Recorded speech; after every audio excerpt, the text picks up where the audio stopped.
할렐루야. 예, 너무 반갑습니다. 그리고 오늘은 우리 주님 부활하신 부활주일입니다. 우리 인사 한번 서로 나눌까요? 옆에 있는 분하고 우리 주님, 예수님 부활하셨습니다.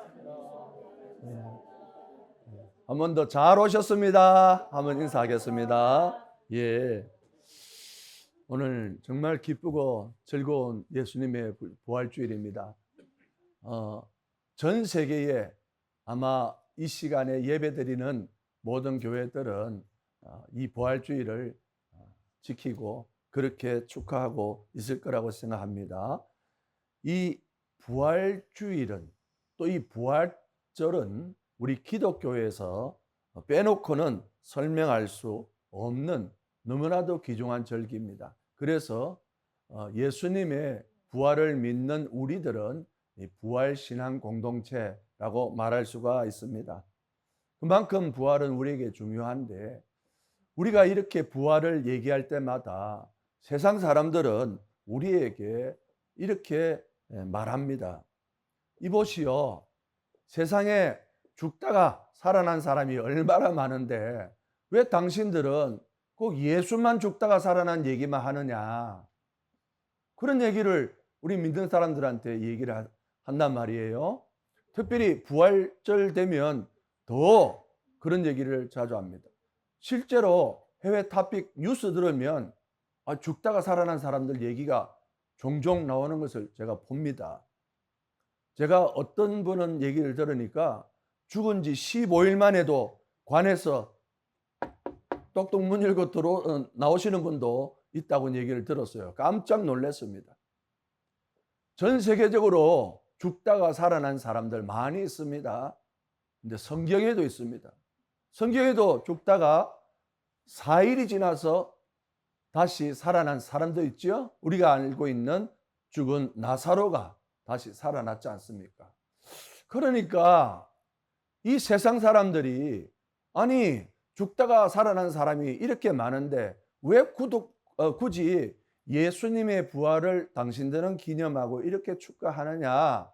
이 질문에 우리가 어떨 때는 답을 못할 때도 있는 것 같아요. 그런데 우리가 오늘 그 분명하게 그 차이를 알아야 됩니다. 세상 사람들이 죽다가 며칠을 죽었다가 살아난 거하고 예수님이 무덤에서 살아나신 거하고 그 차이가 무엇일까?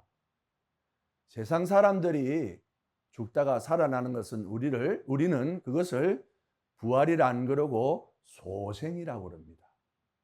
소생. 소생은 무슨 뜻입니까? 그냥 죽었다가 살아나지만 그 사람은 또 죽는단 말이에요. 아무리 1000번, 100번 죽었다가 살아나도 그 사람은 죽음을 이길 수가 없는 것입니다. 그런데 예수님께서 무덤에서 살아나신 것은 우리가 소생이라 안 하고 뭐라고 부른다고요? 부활이라고 부른다는 거예요. 그 부활은 왜 소생과 차이 납니까? 다시는 죽음이 없기 때문에 부활이라 그런 거예요. 그래서 이제는 누가 물으면 이 소생과 부활을 차이를 설명을 잘 하실 수 있겠죠? 우리는 이제 예수님의 부활을 기념하는 것이지 예수님이 단순히 죽었다가 살아나신 그 자체만을 두고 말한 것이 아니라는 것을 우리가 알아야 할 것입니다. 오늘 부활주의를 맞이하러 오신 여러분들께서 예수님을 소생한 것 때문에 오신 것은 아니라고 믿고 이제 예수님의 부활을 축하하기 위해서 이 자리에 오셨으니까 우리는 예수님의 부활이 이 세상의 유일한 부활인 줄 믿으시기를 바랍니다. 이 세상에 많은 종교가 있습니다. 제가 듣기로는 종교가 이 세상에 한 3000개 정도 된다 그래요.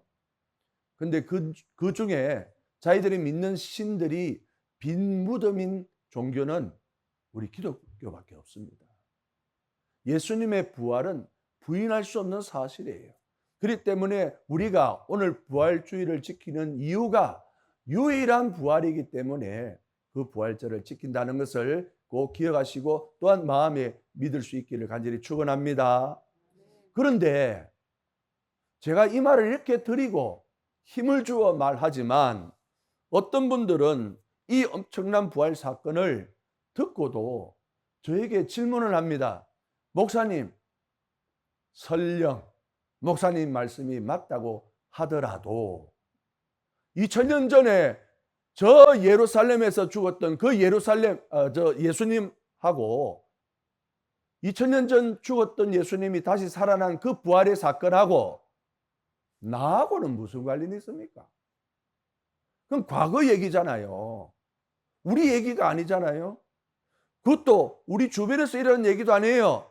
저 멀리 있는 이스라엘 땅에서 일어난 예수님이 부활한 사건이 도대체 우리하고 무슨 관계가 있습니까? 무슨 의미가 있습니까? 이 질문을 종종 또 하셔요. 저는 굉장히 중요한 질문을 하신다고 생각합니다.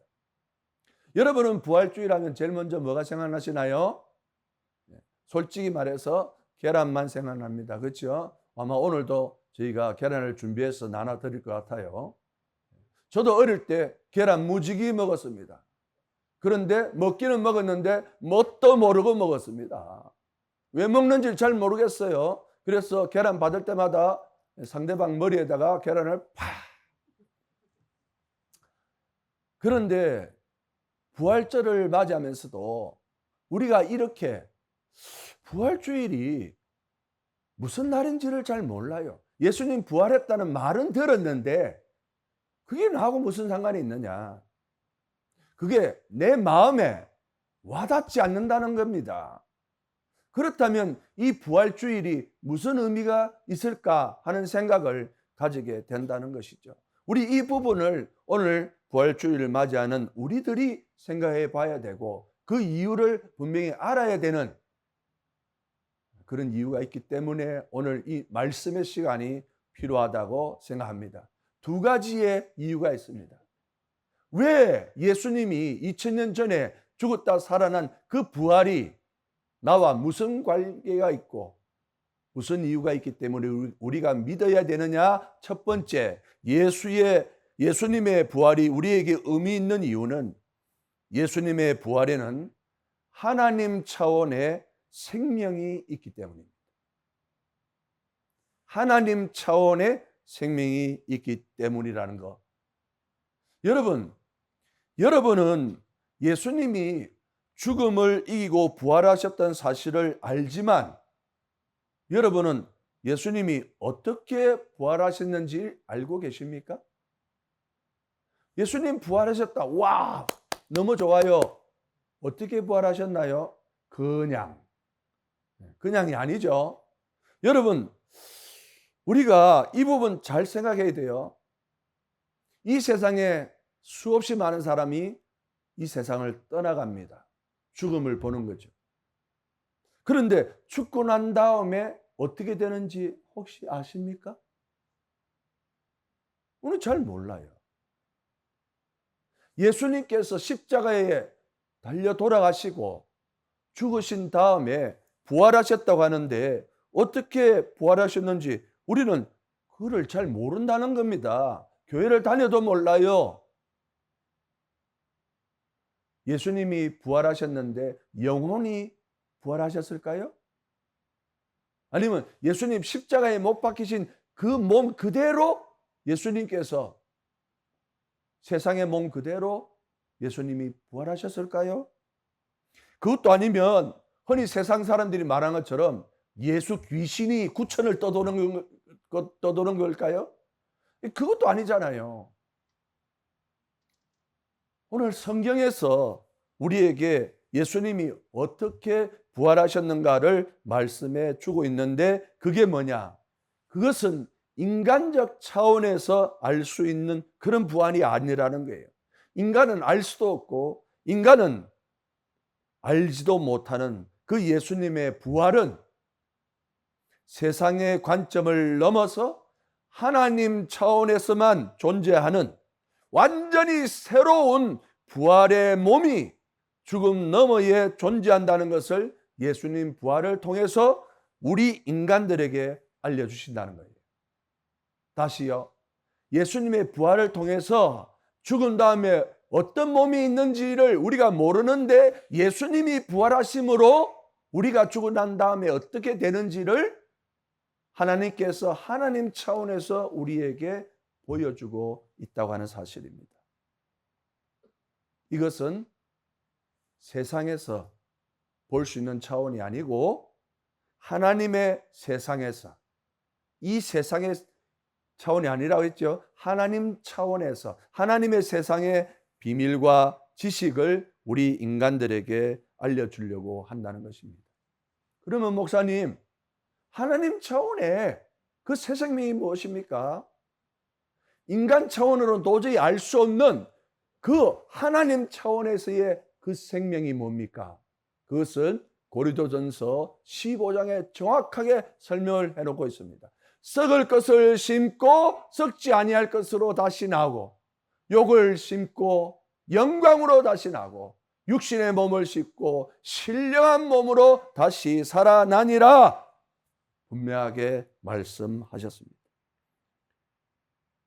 우리 인간의 이 썩어질 몸을 심는 게 아니라 다시 결코 썩지 아니할 몸으로, 욕된 것을 심지만 영광으로 다시 살아나는 신령한 몸으로 다시 살아날 것이라고 하는 그것을 우리 말씀이 우리에게 알려주시고, 그 실제로 그 몸을 보여주신 분이 누구라는 거예요? 예수님이라는 겁니다. 예수님의 부활이 바로 이런 부활이었습니다. 영혼이 부활된 게 아닙니다. 우리 자신이 만약에 죽어도 이런 식으로 부활하는 게 아니에요. 영혼이 부활한 것이 아니라 이 세상 육신과 전혀 다른 육신이 부활했다는 것, 그게 바로 하나님 차원에서의 새 생명입니다. 바로 그 예수님의 부활이 사망을 이기고 살아나셨다는 사실을 말씀해 주고 있습니다. 여러분은 지금 이 비밀을 알게 되신 거예요. 그런데 이 신비한 비밀을 예수님을 3년간 쫓아다니고 따라다녔던 제자들은 알고 있었을까요? 예수님을 바짝 같이 3년을 따라다녔어요. 예수님과 먹고 생활하고 그렇게 지낸 제자들은 알고 있었을까요? 전혀 몰랐습니다. 제가 말씀드렸죠. 인간 차원에서 알 수 있는 그런 부활의 몸이 아니란 말이에요. 그래서 오늘 본문 11절을 한번 보십시다. 오늘 본문 11절에 보면 그들이 어떻게 알고 있었느냐? 같이 한번 읽어볼까요? 시작. 그들은 예수께서 살아나셨다는 것과 마리아에게 보이셨다는 것을 듣고도 믿지 아니하니라. 제자들이 알았습니까? 몰랐습니까? 몰랐어요. 심지어 막달라 마리아에게 보이셨는데, 막달라 마리아가 예수님을 만나고 나서 내가 예수님 만났다라고 말을 해도 그들은 믿지 아니했다고 말하고 있습니다. 무슨 말이에요? 그들은 부활의 몸에 대해서 알지 못했습니다. 알 수가 없죠. 본 적이 없습니다. 차원이 다르는데 어떻게 제자들이 알겠어요? 그런데 예수님의 이 12 제자들 중에서 특별히 못 믿는, 의심이 정말 많은 제자가 있었습니다. 그 제자가 누구였을까요? 도마였습니다. 도마. 도마는 제자들이 야, 우리가 예수님 만났다라고 해도 믿지 않았습니다. 그래서 뭐라고 그랬습니까? 예수님 손에 못자국에 내가 손가락을 넣어보고 예수님이 찔리신 그 허리에 창자국에 내가 손을 넣어봐야 내가 예수님이 부활하셨다는 것을 믿겠다라고 얘기를 했죠. 그렇게 믿지 못했습니다. 와닿지를 않는 거예요. 당연하겠죠. 세상의 사람들이 알 수 없는 겁니다. 그런데 그 도마에게 예수님이 부활하신 몸으로 나타나셨어요. 그리고 도마에게 말씀했습니다. 야, 너 손가락으로 내 손에, 못자국 손에 손가락을 넣어봐라. 내 허리에, 내 창자국에 내 손을 놓아봐라. 그런데 도마가 실제로 그렇게 했을 때 너무 놀랐습니다. 깜짝 놀랐습니다. 정말 예수님이 맞았기 때문이죠. 그래서 예수님한테 와, 예수님 정말 부활하신 거 맞으시군요. 정말 예수님, 이제 제가 예수님 몸을 봤으니까 진짜 믿겠습니다. 이렇게 고백을 해야 맞는 거 아닐까요? 그런데 그 예수님의 몸을 만지고 난 다음에 이 도마가 뭐라고 고백을 했습니까? 그 유명한 요한복음 20장 28절에 도마가 고백합니다. 도마가 대답하여 이르되 나의 주시요 나의 하나님이십니다. 도마가 야, 예수님 그동안은 의심했었는데 제가 이제 의심하지 않고 예수님 부활하신 걸 내가 진짜 믿겠습니다 라고 말한 게 아니고, 도마의 고백이 무슨 고백이에요? 나의 주 나의 하나님이란 말이에요. 차원이 달라졌습니다. 사람의 차원이 아니라는 거죠. 인간의 차원으로 그 부활의 몸을 이해할 수 없었기 때문에 그것은 하나님의 차원이었음을 그가 고백하였던 것입니다. 정말 예수님이 부활하셨고 부활하신 예수님의 존재는 우리 인간의 차원, 내 생각과 판단의 차원이 아닌 다른 차원의 존재라는 것을 마가가 고백할 수밖에 없었지요. 이것이 예수님의 부활의 의미입니다. 왜 우리가 예수님의 부활을 지키고 기념해야 되는 이유는 뭐라고요? 예수님의 부활의 몸이 이 세상 사람들이 생각하는 그런 몸이 아니고 죽음 너머에 뭐가 있다는 거예요? 부활의 몸이 있다는 것을 분명하게 말씀해 주셨다는 것입니다. 그러므로 우리가 믿어야 될 이유가 있는 줄로 믿습니다. 사랑하는 거룩한 교회 성도 여러분, 우리가 예수 부활을 그렇게 믿어야 되는 이유가 바로 예수님은 그저 죽었다가 살아나셨다는 그 이유만으로 우리가 예수를 나의 주, 나의 하나님으로 고백하는 것이 아니라 신령한 몸으로 부활의 새로운 육체를 가지고 우리의 주가 되시고 하나님의 보좌에 가셨기 때문에 우리가 이 날을 기념하고 예수님을 믿게 되는 것입니다. 도마가 부활한 예수님을 만나고 나서, 제자들도 부활한 예수님을 만나고 나서 어떤 일이 벌어졌을까요? 그들의 메시지가 달라졌습니다. 그들은 이제부터 그들의 설교에, 그들이 말하는 메시지의 주제는 딱 두 가지였습니다.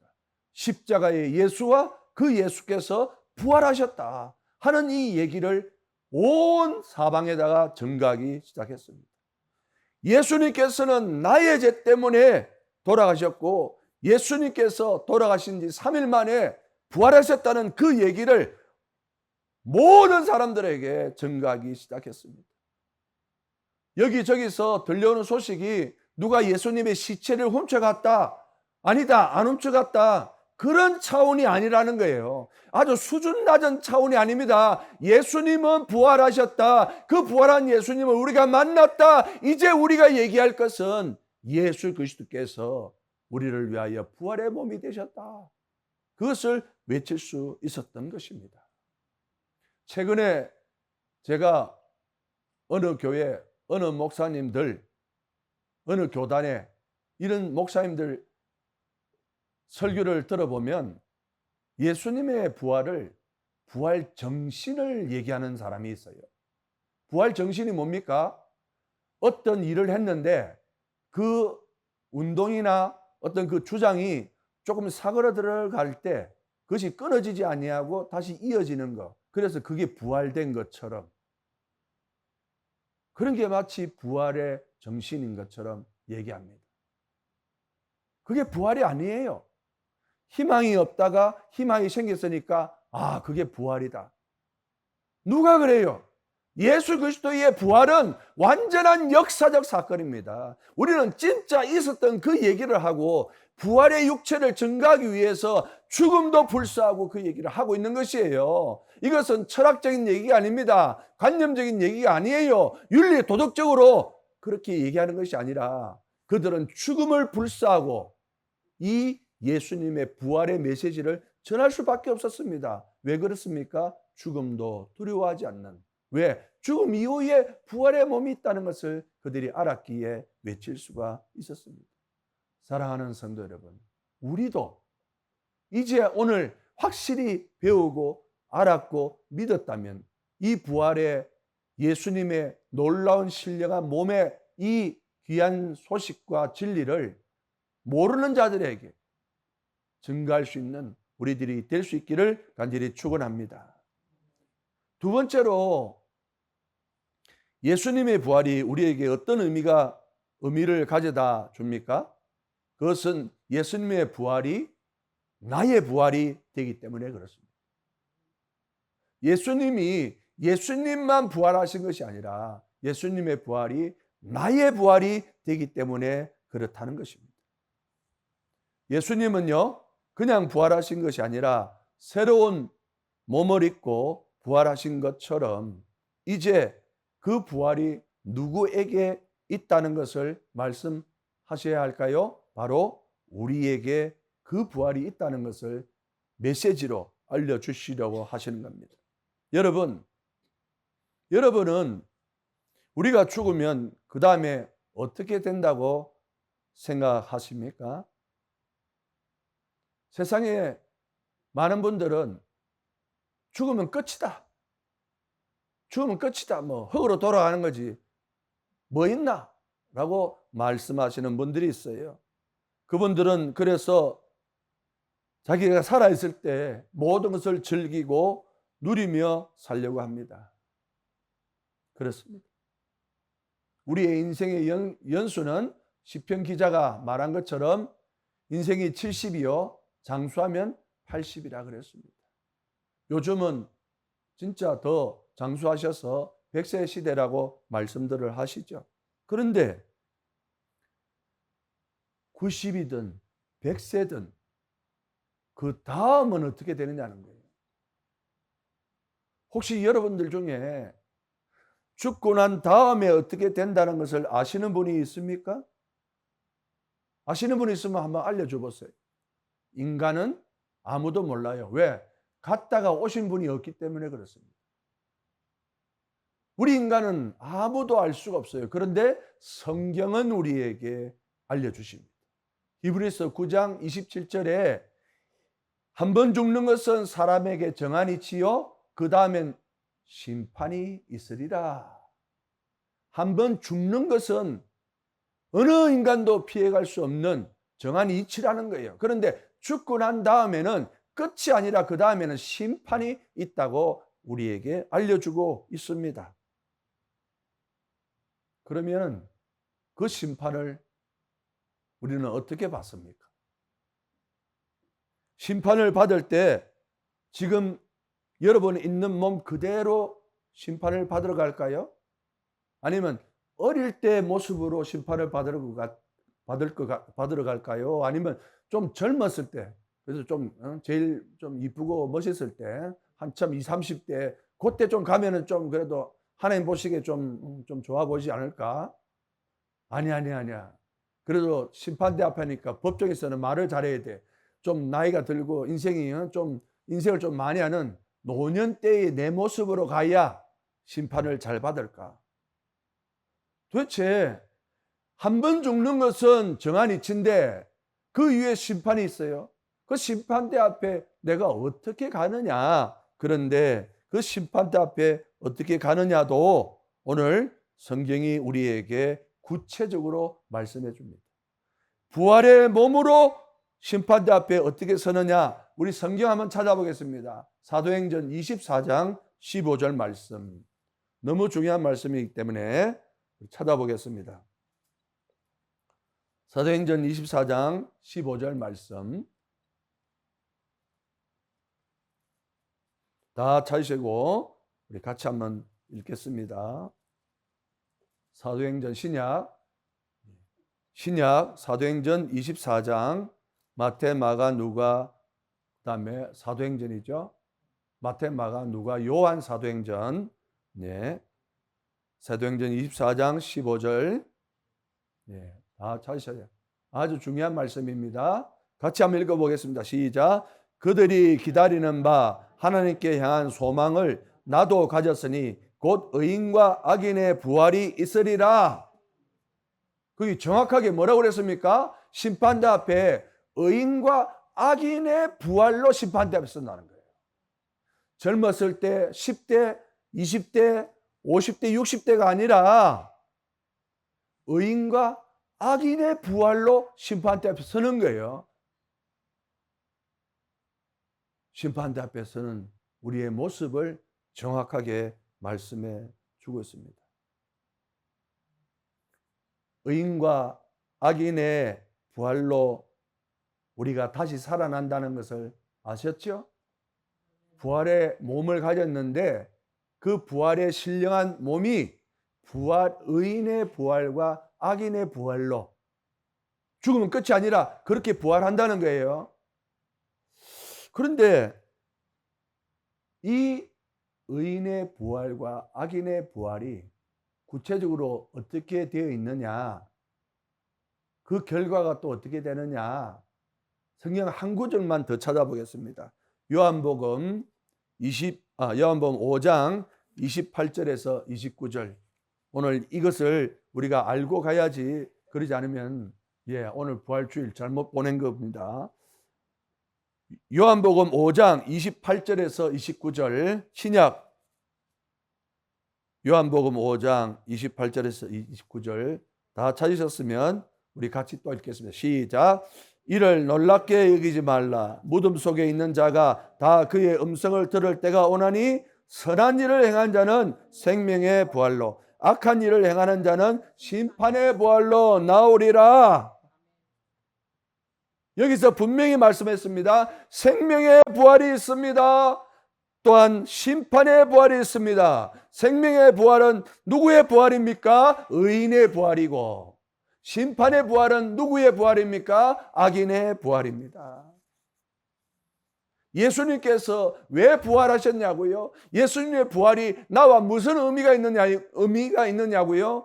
예수님께서 부활하신 것처럼 우리도 의인의 부활, 악인의 부활인데 그것이 생명의 부활과 심판의 부활로 나뉘게 된다는 것입니다. 그러면 여러분, 오늘 이 설교의 하이라이트, 우리는 어떤 부활을 받기를 원하느냐 하는 것입니다. 정말 예수님의 부활이 와닿지 않습니까? 그러면 여러분, 오늘 이 말씀을 잘 들으셔야 됩니다. 예수의 부활이 나의 부활이 되지 않으면 여러분 큰일 납니다. 이 비밀을 알지 못하면 교회를 아무리 열심히 다녀도, 아무리 성경을 읽어도 예수 비밀을 알지 못하니까 우리는 그 부활의 놀라운 은혜와 혜택을 볼 수가 없는 거예요. 아무 소용이 없는 것입니다. 예수님의 부활은 그저 예수님의 부활로 이어지는 것이 아니라 예수님의 부활이 나의 부활이 되기 위해서 예수님께서 우리에게 그 비밀을 또 알려주셨습니다. 예수님의 부활이 나의 부활이 되는 것, 그것은 예수님 십자가에 지신 그 모든 피와 또 모든 그 보혈의 은혜가 내 죄 때문에 내가 져야 할 그 십자가를 예수님이 대신 지셨다는 것을 알고, 그 예수님께서 나를 구원할 유일한 구원자이신 줄 알고, 예수님, 내가 죄인입니다. 내가 정말 죄인입니다. 그리고 예수님을 이제부터 나의 구세주, 나의 왕, 나의 하나님으로 모시고 살겠습니다. 이렇게 진실되게 신앙 고백하는 자에게 예수님의 생명의 부활이 그 사람에게 하나님께서 은혜로 주시는 줄로 믿습니다. 의인의 부활과 악인의 부활이 생명의 부활과 심판의 부활인데, 예수님의 부활은 생명의 부활이고, 그 생명의 부활이 나의 부활이 되기 위해서는 예수 그리스도께서 지신 그 십자가가 내 죄 때문에 진 줄 알고, 내가 예수님을 나의 구주로 모시고 그렇게 고백한다면 하나님께서는 새로운 생명, 부활의 그 생명을 우리에게도 부어주시는 줄로 믿습니다. 그래서 예수님께서 나사로를 무덤에서 살리신 이후에 하신 말씀이 있습니다. 요한복음 11장 25절에서 26절에 말씀하셨습니다. 나는 부활이요 생명이니 나를 믿는 자는 죽어도 살겠고 살아서 믿는 자는 영생하리라. 다시요. 이 예수님이 그냥 하신 말씀이 아니라 나는 부활이요 생명이니 나를 믿는 자는 죽어도 살겠고 살아서 믿는 자는 영생하리라. 이것을 내가 믿느냐? 사랑하는 성도 여러분, 예수님의 십자가와 그 부활은 단순히 예수님이 십자가에서 죽었다가 부활했다는 것이 아니라 나를 믿고 나를 구세주로 고백하고 자신의 죄를 회개하는 자에게 나와 동일한 이 부활의 몸과 생명의 부활로 그래서 저 천국으로 인도하는 역사가 있음을 예수님께서 우리에게 보여주고 말씀하고 있는 것입니다.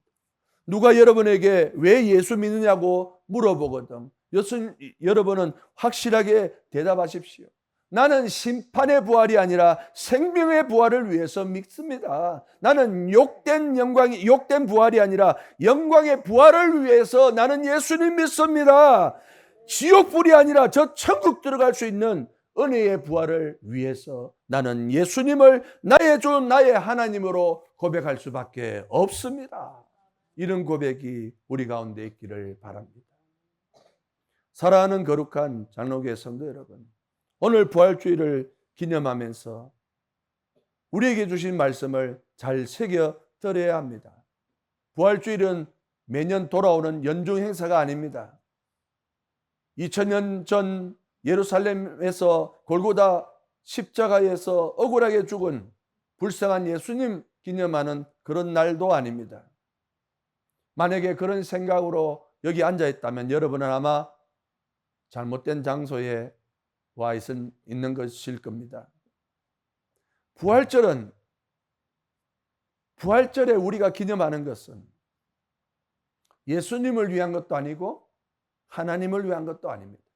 우리가 부활절을 기념하고 기억하는 이유는 무엇입니까? 오늘 예수님께서 말씀하시고 친히 몸으로 우리에게 알려주신 것처럼 우리를 위한 거예요.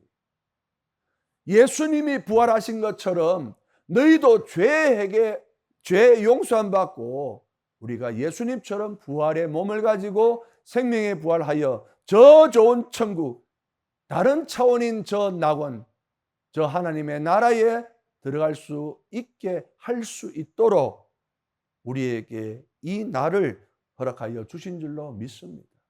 이제 예수의 부활은 나의 부활이고 아무 상관없는 일이 아니라 바로 나와 관련된 그 부활의 이야기라는 것을 꼭 기억하시기를 바랍니다. 이제 우리가 해야 할 일이 무엇입니까? 그러면 그 예수의 부활이 나의 부활이 될 수 있도록 나의 삶과 나의 믿음이 그런 부활의 삶을 살 수 있어야 한다는 겁니다.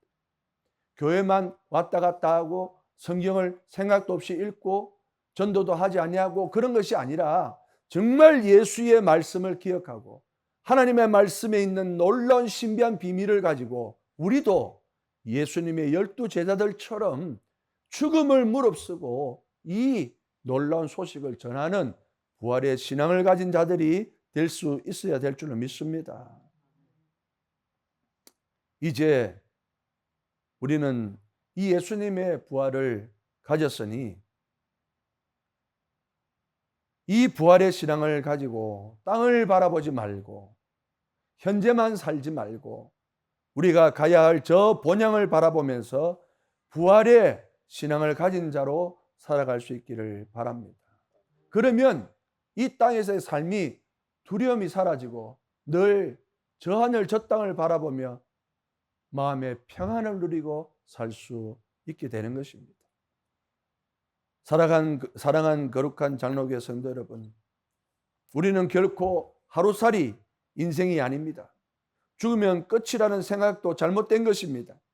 예수님께서 부활하신 그 부활을 정말 내가 믿고 나도 그렇게 부활될 것을 확신한다면 지금 우리 앞에 있는 그 어떤 어려움과 고통, 질병과 죽음이라 할지라도 당당하게 자신 있게 나를 살리시는 하나님의 능력의 손을 믿고 용기 있게 살아갈 수 있기를 다시 한번 부활하신 예수 그리스도의 이름으로 간절히 축원합니다. 기도하겠습니다.